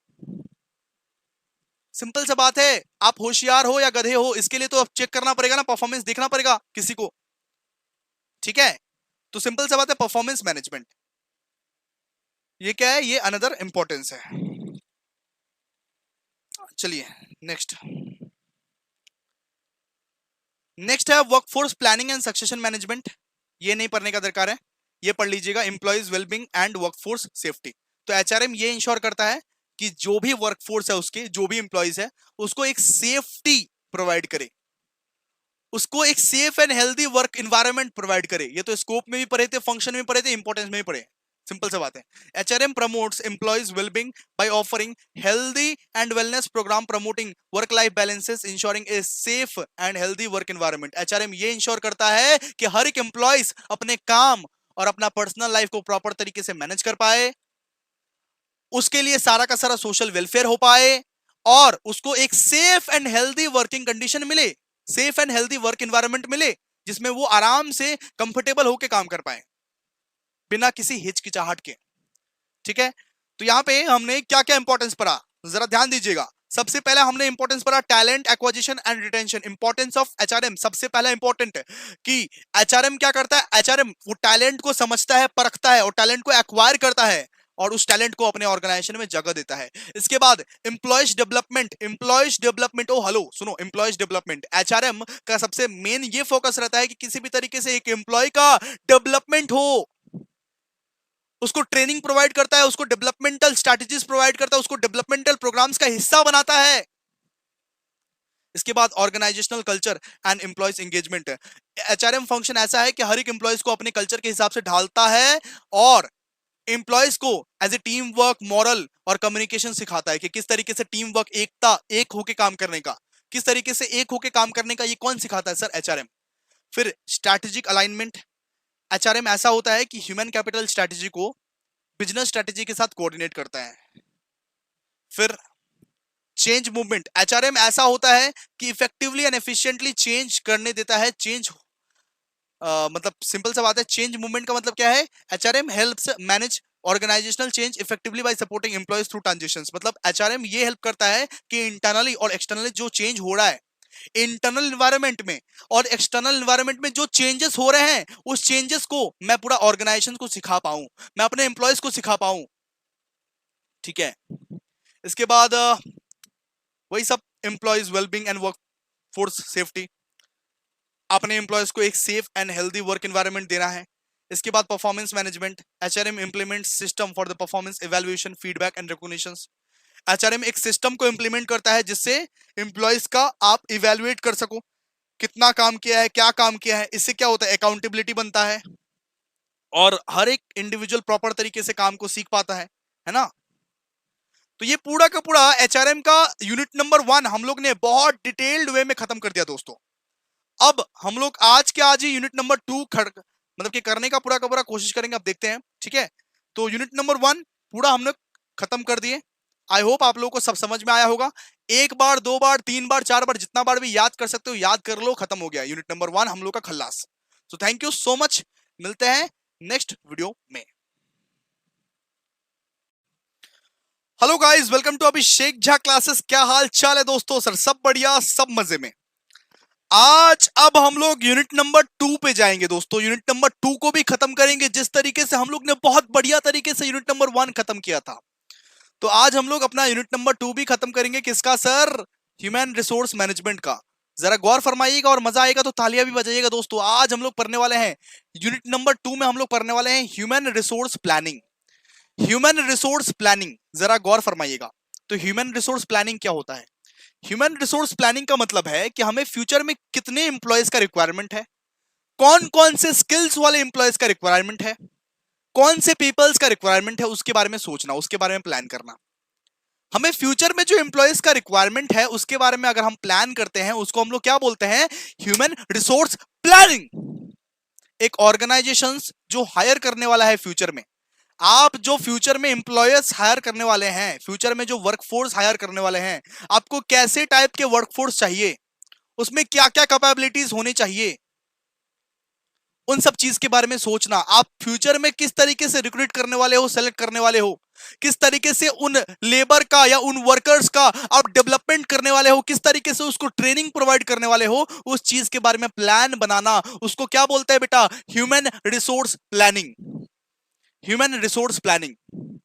आप अपने फ्यूचर वर्कफोर्स का किस तरीके से ट्रेनिंग करने वाले हो, डेवलपमेंट करने वाले हो, किस तरीके से रिक्रूटमेंट करने वाले हो, कैसे एम्प्लॉयज आपको रिक्वायरमेंट है आपके ऑर्गेनाइजेशन के लिए, उसका अगर आप प्लानिंग करते हो तो इसको क्या बोलते हैं बेटा? Human resource planning. Human resource planning. तो आइए इसको पढ़ते हैं, एक एक लाइन करके पढ़ते हैं, एक एक लाइन करके समझते हैं। तो लिखा हुआ है human resource planning refers to the process of forecasting. आप फोरकास्ट कर रहे हो, आप पहले से भविष्य देख रहे हो कि किस तरीके से हमें एम्प्लॉयज चाहिए। आप अगर एक ऑर्गेनाइजेशन स्टैब्लिश कर चुके हो, आपको फ्यूचर में कुछ एम्प्लॉयज का रिक्वायरमेंट है, तो सबसे पहले आप सोचोगे ना कि किस तरीके से, कौन से एम्प्लॉयज, कैसे एम्प्लॉयज, क्या क्या कैपेबिलिटीज होनी चाहिए। अगर आप एक लड़के हो, अगर आप एक लड़की हो, तो आप सोचते हो ना मेरा बाबू कैसा हो। सबसे पहले आप इमेजिन करते हो मेरी बाबू ऐसा होना चाहिए जो सुंदर हो, सुशील हो, संस्कारी हो, मेरे माँ बाप के पांव दबाए। तो बिल्कुल वैसे ही एक ऑर्गेनाइजेशन एक एम्प्लॉयज को खोजने से पहले पहले प्लान करता है कि किस तरीके से एम्प्लॉयज हमारी रिक्वायरमेंट है, कौन से एम्प्लॉयज हमारी रिक्वायरमेंट है, ठीक है। तो human resource planning refers to the process of forecasting an organization's future human resource need and ensuring that it has the right people in the right position at the right time. Human resource planning में ये ensure किया जाता है कि हम अपने organisation के लिए राइट पीपल को लाएंगे, सही आदमी को लाएंगे, सही पोजीशन पे लेके आएंगे। मान लीजिए मैं आईटी पर के आया हूं और मुझे अकाउंट्स डिपार्टमेंट में काम मिल गया, क्या सही बात है? मान लीजिए मैं आईटी पर के आया हूं और मुझे अकाउंट्स डिपार्टमेंट में नौकरी मिल गया, क्या मेरे को सही पोजीशन मिला? बिल्कुल भी नहीं, मैं तो ऑर्गेनाइजेशन का चौपट कर दूंगा। ह्यूमन रिसोर्स प्लानिंग का ये मोटिव रहता है कि मैं सही आदमी को लेके आऊं अपने ऑर्गेनाइजेशन में, सही स्टाफ को लेके आऊं, सही एम्प्लॉयज को लेके आऊं, सही पोजीशंस पे लेके आऊं और सही टाइम में लेके आऊं। ठीक है, समझो ध्यान से। Human resource planning refers to the process of forecasting an organization's future human resource needs and ensuring it has the right people in the right position at the right time. It involves analyzing the organization's current workforce. तो HRP में ना, human resource planning में क्या होता है कि current जो workforce है उसके बारे में आप प्रॉपर तरीके से एनालाइज कर रहे हो। करंट वर्कफोर्स जो है, करंट जो एम्प्लॉयज है, उसके बारे में आप प्रॉपर तरीके से एनालाइज कर रहे हो कि हमारे पास तो इस तरीके से मतलब एम्प्लॉयज तो है ही, फ्यूचर में कौन से एम्प्लॉयज रिक्वायरमेंट है हमारे को, फ्यूचर में कैसे एम्प्लॉयज रिक्वायरमेंट है हमारे को, हमारे पास जो एग्जिस्टिंग एम्प्लॉयज है क्या उससे डिफरेंट एम्प्लॉयज हमको रिक्वायरमेंट है, या बिल्कुल इस तरीके से ही एम्प्लॉयज हम हायर करें, बिल्कुल ऐसे ही हम हायर करें या कुछ मतलब एडवांस्ड एम्प्लॉयज हायर करें, उसके बारे में आप प्लान करते हो। Analysing the organisations current workforce, identifying future workforce requirement based on strategic goals, developing plans and to meet those needs effectively. आप करंट वर्कफोर्स को देख के, करंट एम्प्लॉयज को देख के आप प्लान करते हो कि क्या हमें इस तरीके से ही एम्प्लॉयज का रिक्वायरमेंट है, या फ्यूचर में हम लोग बेटर एम्प्लॉयज को हायर करें, इनसे भी बेटर। आप ये परखते हो, देखते हो कि कितने वैकेंसीज खाली है, कितने सीट्स खाली है, और कौन कौन से वर्कफोर्स का अवेलेबिलिटी है अभी भी। स्ट्रैटेजी बनाते हो आप। Human resource planning aims to align HR strategy with the overall business objective of the organization, ensuring that it has the necessary talent and skills to remain competitive and achieve its long-term goals. HR strategy इसलिए बनाते हो, HRP strategy इसलिए बनाते हो, human resource planning में ना strategy बनाया जाता है कि हम लोग अपने लॉन्ग टर्म गोल्स को किस तरीके से अचीव कर सकते हैं, कौन से ऐसे एम्प्लॉयज को लेके आए, कौन से ऐसे ब्रह्मास्त्र एम्प्लॉयज को लेके आए कि हम लोग अपने सारे के सारे ऑब्जेक्टिव्स को अचीव कर पाए आसानी तरीके से, आसान तरीके से। ठीक है, तो इसको क्या बोलेंगे, इसको बोलेंगे ह्यूमन रिसोर्स प्लानिंग। ठीक है, तो आई होप आप लोग ह्यूमन रिसोर्स प्लानिंग बहुत बढ़िया तरीके से सीख गए, समझ गए। तो ह्यूमन रिसोर्स प्लानिंग का मतलब है फोरकास्ट करना कि हमें कितने वर्कफोर्स का नीड है, कितना वर्कफोर्स का रिक्वायरमेंट है फ्यूचर में, और किस तरीके से हम लोग रिक्रूटमेंट करेंगे, सिलेक्शन करेंगे, किस तरीके से राइट पोजीशंस में, राइट टाइम में, राइट पीपल को बिठाएंगे। क्लियर है? इसका मतलब यह भी है कि एनालाइज करना, आपके करंट वर्कफोर्स को देखते हुए एनालाइज करना कि हमारे फ्यूचर के एम्प्लॉयज कैसे रहेंगे, किस तरीके से रहेंगे, उसको क्या बोलेंगे, इसको बोलेंगे human resource planning. Human resource planning, simple सा बात है। अब आइए, अब नेक्स्ट टॉपिक हम लोग पढ़ने वाले हैं दोस्तों, नेक्स्ट टॉपिक हम लोग पढ़ने वाले हैं needs of human resource planning. भाई needs of human resource planning, human resource planning की जरूरत क्या है उसके बारे में हम लोग पढ़ने वाले हैं। आइए, तो सबसे पहले क्या लिखा हुआ है, human resource planning is important because it helps organisation prepare for the future by ensuring that they have right people in the right places and the right time. Human resource planning इसलिए जरूरी है ताकि आप future के लिए plan कर सको कि हमें कौन से पोजीशन में, कौन से टाइम पे कौन से पीपल चाहिए, हमें कौन से पोजीशन में, कौन से टाइम में, कौन से स्टाफ, कौन से एम्प्लॉयज चाहिए। आप पहले से प्लान करके रखो ताकि बाद में जाके गलती ना हो जाए, बाद में जाके गलती ना हो जाए। क्लियर है ना? ठीक है, तो आइए एक एक करके नीड्स पढ़ते हैं। सबसे पहले क्या करते हो आप, एंटीसिपेट करते हो। सबसे पहले आप एंटीसिपेट करते हो। एंटीसिपेट करना मतलब आप नीड्स का पता लगाते हो कि आपकी रिक्वायरमेंट क्या है, आपकी नीड क्या है। HRP help predict how many employees with what skills will be needed in the future। HRP human resource planning के तहत आपको यह हेल्प मिलता है कि आपको किस तरीके के एम्प्लॉय चाहिए, आपको कब चाहिए, आपको कौन से पोजीशन में चाहिए। ह्यूमन रिसोर्स प्लानिंग आपको आपकी नीड्स फाइंड करने में हेल्प करती है कि आपको रिक्वायरमेंट कौन से टाइप के एम्प्लॉयज की है। ठीक है, एचआरपी हेल्प to मतलब कि predict how many employees with what skills will be needed in future, so organization can plan ahead। so पहले से ही organization plan करके रखेगी कि किस तरीके की और मतलब किस तरीके की हम लोगों को employees चाहिए फ्यूचर में। तो सबसे पहले एंटीसिपेट करने के लिए, आप अपना नीड्स एंटीसिपेट करना चाहते हो तो उसके लिए आपको एचआरपी की नीड्स पड़ती है। ठीक है, efficient resource use, it ensures that resource like training and hiring are used wisely, avoiding strategies or surpluses to staff। तो सिंपल सा बात है, एचआरपी में, ह्यूमन रिसोर्स प्लानिंग में यह भी इंश्योर किया जाता है कि प्रॉपर तरीके से ट्रेनिंग और हायरिंग हो। जो भी रिसोर्सेस है ट्रेनिंग और हायरिंग का, उसको प्रॉपर तरीके से यूज हो ताकि एफिशिएंटली एंड इफेक्टिवली सारे के सारे रिसोर्सेस यूज हो पाए। और ये भी तो प्लान करना है कि किस तरीके से इंप्लॉयज को आप हायर करोगे, किस तरीके से आप इंप्लॉयज को ट्रेन करोगे। सिंपल सी बात है। तो यहां पे क्या लिखा हुआ है, एफिशिएंट तरीके से आप रिसोर्स को यूज करोगे। It ensures that resources like training और hiring are used wisely, avoiding shortages और सरप्लसेस टू स्टाफ।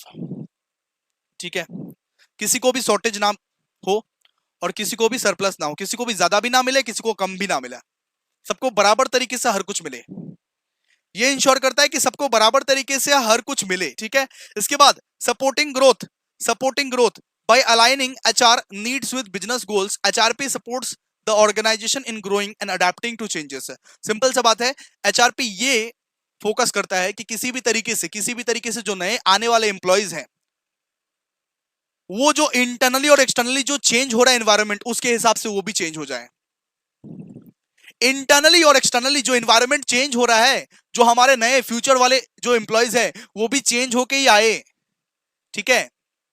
सिंपल सा बात है, इसीलिए तो आप लोग न्यू एम्प्लॉयज को मंगवा रहे हो कि जो लोग थोड़े एडवांस्ड है, जो लोग एडवांस तरीके से काम कर सकते हैं, उन लोगों को आप हायर कर रहे हो, ठीक है। इसके बाद एम्प्लॉय सेटिस्फैक्शन के मतलब के बारे में भी सोच रहे हो। It helps to create a positive work environment where employees feel valued and can contribute effectively. सबसे पहला बात तो ये, ह्यूमन रिसोर्स प्लानिंग में सेटिस्फैक्शन भी मैटर करता है। आप अगर एम्प्लॉयज को सेटिस्फाई करोगे, उसको एक सेफ एंड हेल्दी एनवायरनमेंट में काम करने के लिए रखोगे, तब वो बहुत इफेक्टिवली और एफिशिएंटली काम करके देगा। भाई मेरे को सेफ और हेल्दी एनवायरनमेंट चाहिए, अगर आप अपने एम्प्लॉयज को safe and healthy working condition में काम करवाते हो तो वो काम करेगा इफेक्टिवली। तो उसके लिए भी पहले से आपको प्लान करना पड़ेगा किस तरीके से मैं अपने एम्प्लॉयज को safe and healthy working condition में काम करवाऊं। एंड लीगल कंप्लायंस है, HRP ensures that the organisation follows laws and regulations related to employees है। तो सिंपल सा बात है, एचआरपी ह्यूमन रिसोर्स प्लानिंग ये भी इंश्योर करता है कि किसी भी तरीके से laws rules and regulations, employees के रिलेटेड जितने भी लॉज रूल्स एंड रेगुलेशंस है वो सारे के सारे rules and regulations organisation follow कर रहा है। एम्प्लॉयज के रिलेटेड सुनो, एम्प्लॉयज के रिलेटेड जितने भी लॉज हैं, जितने भी रूल्स हैं, जितने भी रेगुलेशंस हैं, उसको प्रॉपर तरीके से ऑर्गेनाइजेशन फॉलो करता है, ये भी इंश्योर करता है। उसको प्रॉपर तरीके से ऑर्गेनाइजेशन अगर फॉलो करेगा तभी तो काम बनेगा, वरना ऑर्गेनाइजेशन पे तो केस कर देगा, सिंपल सी बात है। तो लॉज रूल्स एंड रेगुलेशन जितने भी हैं एम्प्लॉयमेंट के रिलेटेड, सब चीज यहां पे करना पड़ता है, ठीक है। चलिए आगे, लेकिन एक बार रिवाइज कर लेते हैं जो भी हम लोग ने पढ़ा। Needs of the human resource planning, सबसे पहले क्या करना पड़ता है, आपको अपने नीड्स को एंटिसिपेट करना पड़ता है। तो एचआरपी आपको हेल्प करता है, जिससे आपका नीड्स आपको पता चल पाएगा, आपका रिक्वायरमेंट क्या है इसका पता कैसे चलता है, सर एचआरपी हेल्प करता है, एचआरपी फंक्शन हेल्प करता है ह्यूमन रिसोर्स प्लानिंग। दूसरा, एफिशिएंट रिसोर्स यूज, प्रॉपर तरीके से एचआरपी ये इंश्योर करता है कि आप प्रॉपर तरीके से इंप्लॉयज को ट्रेनिंग दे रहे हो, हायरिंग कर रहे हो, कोई भी रिसोर्सेस ज्यादा भी ना मिले इंप्लॉयज को, कोई भी रिसोर्सेस कम भी ना मतलब कि मिले इंप्लॉयज को, ठीक है। इसके बाद आप ग्रोथ के लिए सपोर्ट कर रहे हो, आप इंप्लॉयज के ग्रोथ के लिए सपोर्ट कर रहे हो, सिंपल सा बात है। उनको जो चेंज हो रहा है एक्सटर्नली या इंटरनली जो चेंज हो रहा है उस चेंज को समझा रहे हो इंप्लॉयज को, ये भी इंश्योर करता है। इंप्लॉयज के सेटिस्फैक्शन भी इंश्योर करता है कौन, एम्प्लॉयज एक वर्क, एम्प्लॉयज अपना काम एक पीसफुल इन्वायरमेंट में काम कर रहा है, ये इंश्योर करता है कौन, ये इंश्योर करता है सिंपल सा बात है एचआरपी। और लीगल कंप्लायंस यानी कि सारे के सारे laws and regulations, rules and regulations follow करता है, सिंपल सा बात है। एम्प्लॉयज के लिए, एम्प्लॉयज के रिलेटेड जितने भी लॉज रूल्स एंड रेगुलेशंस है, सारा laws rules and regulations organisation follow कर रहा है। ये भी कौन इंश्योर करता है, सर ये इंश्योर करता है, सिंपल सा बात है एचआरपी, ह्यूमन रिसोर्स प्लानिंग, ठीक है। चलिए अब हम लोग आगे बढ़ेंगे, अब हम लोग पढ़ेंगे factors affecting human resource planning. क्या पढ़ेंगे, factors affecting human resource planning. सो factors affecting human resource planning का मतलब क्या होता है कि कौन कौन से फैक्टर्स ह्यूमन रिसोर्स प्लानिंग को डिस्टर्ब करते हैं, कौन कौन से फैक्टर्स की वजह से ह्यूमन रिसोर्स प्लानिंग इन्फ्लुएंस होते हैं। सुनिए ध्यान से, कौन कौन से फैक्टर्स की वजह से ह्यूमन रिसोर्स प्लानिंग जो है इन्फ्लुएंस होते हैं, डिस्टर्ब होते हैं। आइए एक एक करके पढ़ते हैं। सबसे पहले ऑर्गेनाइजेशंस गोल्स एंड स्ट्रैटेजीज। अगर मान लीजिए एक ऑर्गेनाइजेशंस का गोल्स या एक ऑर्गेनाइजेशन का स्ट्रैटेजी चेंज हो गया अचानक से, पूरा का पूरा बिजनेस प्लान चेंज हो गया, एक्सपांशन प्लान, मर्जर, इन सब के वजह से एचआरपी जो है इंपैक्ट करता है। इस वजह से जो ह्यूमन रिसोर्स प्लानिंग जो आप किए हो वो पूरा का पूरा अफेक्ट हो जाता है। तो यहां पे क्या लिखा हुआ है, the strategic directions and objective of the organisation determine it future workforce need. ठीक है, जो आपके गोल्स रहेंगे, जो आपके स्ट्रैटेजी रहेंगे, उस हिसाब से आप ह्यूमन रिसोर्स प्लानिंग करते हो। आपके ऑर्गेनाइजेशन के जो गोल्स रहेंगे, जो स्ट्रैटेजीज रहेंगे, उस हिसाब से आप फ्यूचर प्लानिंग करते हो दोस्तों। अगर मान लीजिए आपका गोल्स ही चेंज हो गया, आपका पूरा का पूरा बिजनेस स्ट्रैटेजी ही चेंज हो गया, आपका एक्सपेंशन प्लान ही चेंज हो गया, आपका मर्जर न्यू मान लीजिए कुछ आप नया सामान लॉन्च कर रहे हो, तो वो सब चीज इंपैक्ट करेगा एचआरपी को। आपने जो प्लान किया है वापस से आपको प्लान करना पड़ेगा, दोबारा आपको प्लान करना पड़ेगा। सिंपल सा बात है। आपका पूरा का पूरा बिजनेस स्ट्रैटेजी चेंज हो रहा है, एक्सपांशन प्लान चेंज हो रहा है, मर्जर चेंज हो रहा है, नया सामान को आप लॉन्च कर रहे हो, उससे क्या होता है, उससे आप जो भी चीज किए हो एचआरपी, वापस से आपको वापस से ह्यूमन रिसोर्स प्लानिंग करना पड़ेगा। इससे इंपैक्ट होता है ह्यूमन रिसोर्स प्लानिंग। दूसरा है labour market condition, the availability of the qualified talent in the labour market including skills, experience, demographic influences HRP. Availability पे भी डिपेंड करता है, सिंपल सा बात है। लेबर मार्केट में मान लीजिए वर्कर ही अवेलेबल नहीं है, अच्छा वर्कर ही अवेलेबल नहीं है, फिर आपका ह्यूमन रिसोर्स प्लानिंग धरा का धरा रह जाएगा दोस्तों। आप कितना भी प्लान कर लो, आपको बेटर टैलेंट नहीं मिल सकता, बेटर लेबर नहीं मिल सकता, बेटर वर्कफोर्स नहीं मिल सकता। मार्केट में लेबर ही अवेलेबल नहीं है, जो आपको लेबर चाहिए, जो टैलेंटेड आपको लेबर चाहिए, वो लेबर अवेलेबल नहीं है मार्केट में, तो फिर आपका कुछ नहीं हो सकता। इनफैक्ट इस कंट्री में तो ये चीज नहीं होगा, जहां पे मान लो अनएम्प्लॉयमेंट बहुत ज्यादा है, जहां पे अनएम्प्लॉयमेंट रेट्स बहुत ज्यादा है, यहां पे क्या बोला है, इकोनॉमिक कंडीशन पे डिपेंड करेगा, अनएम्प्लॉयमेंट रेट पे डिपेंड करेगा कि आपको लेबर मिलेगा या नहीं मिलेगा। दुबई में क्या होता है, दुबई में बहुत कम कम पॉपुलेशन है, इसी वजह से क्या होता है कि इंडिया का मजदूर लोग वहां पे जाता है काम करने के लिए, बिकॉज वहां पे लेबर है ही नहीं अवेलेबल। अवेलेबिलिटी पे भी तो डिपेंड करेगा। आपके इंडियन मार्केट में स्किल्स है, एक्सपीरियंस है, टैलेंट है, तब जाके आपको नौकरी मिलता है ना। मान लो लेबर ही नहीं है, वर्कर ही नहीं है, फिर कहां से वो एचआरपी जो ह्यूमन रिसोर्स प्लानिंग की हो धरा का धरा रह जाएगा। यह है दूसरा फैक्टर। ये क्या है, यह है दूसरा फैक्टर, क्या है, लेबर मार्केट कंडीशन। इसके बाद भाई technological changes, advancement in technology can change job requirement and create new roles. Simple सा बात है, अगर मान लो सारा का सारा आपका मतलब कि टेक्नोलॉजी ही चेंज हो गया, तो आपके पुराने एम्प्लॉयज को फायर करने पड़ेंगे, नए एम्प्लॉयज को हायर करने पड़ेंगे। ठीक है, HRP must anticipate the impact of automation, artificial intelligence and transformation on workforce needs.